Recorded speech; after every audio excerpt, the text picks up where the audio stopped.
Indianapolis, the Indiana Convention Center and Lucas Oil Stadium will be the nexus of the NFL universe this week as all 32 teams descend upon the Heartland for the 2019 NFL Combine.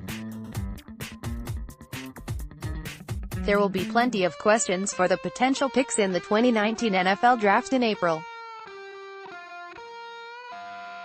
But first, coaches and executives will face the media, including Philadelphia Eagles coach Doug Pederson and Executive Vice President of Football Operations Howie Roseman. Neither has spoken since the Eagles season ended more than a month ago.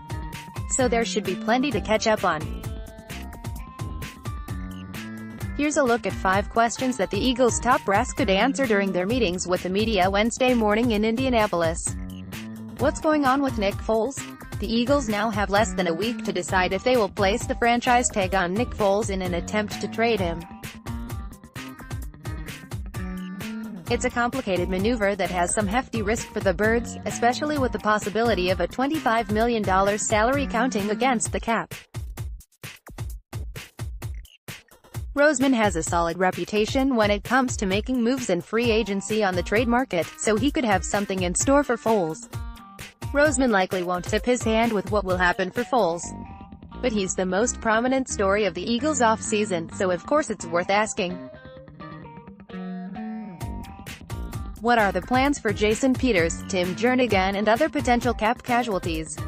Whether the Eagles attempt to add Foles' $25 million salary to their cap with the franchise tag or not, there's still some maneuvering for the Eagles to do. Right now, they're projected to be about $2 minus $4 million under the salary cap when the league year starts next month. That's not really enough to make a splash. Eagles can cut some players to free up space or restructure contracts. There are some players who might retire. The Eagles could make some trades. There are avenues moving forward that could create some more space, but right now, it seems the Eagles will have to be a little crafty, at least initially. Do the Eagles feel confident with their cornerbacks moving forward? A popular choice for the Eagles in a couple recent mock drafts has been a cornerback at No. 25 in April's draft.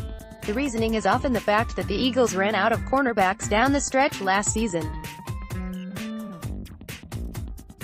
Of course, not many teams could have weathered the barrage of injuries. But the Eagles return a cornerback group that includes Jalen Mills, Sidney Jones, Rasul Douglas, Avonte Maddox, and Cravon LeBlanc.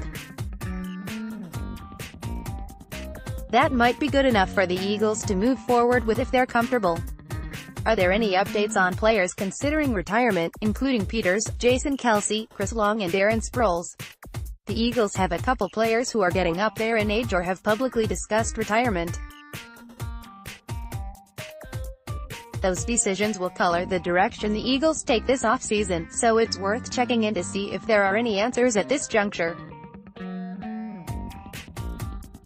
What does the hiring of Andrew Berry as Vice President of Football Operations, plus the other tweaks on the coaching and operations staffs, mean moving forward?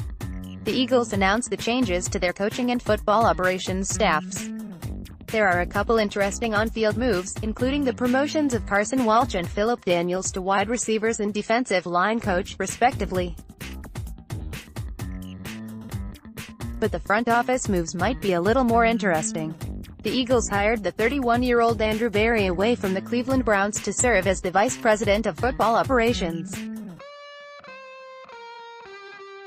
There are reports he'll focus on the analytics department. What that actually means, though, is worth exploring. The Harvard-educated Berry seems to be a rising star. At Daniel Gallen.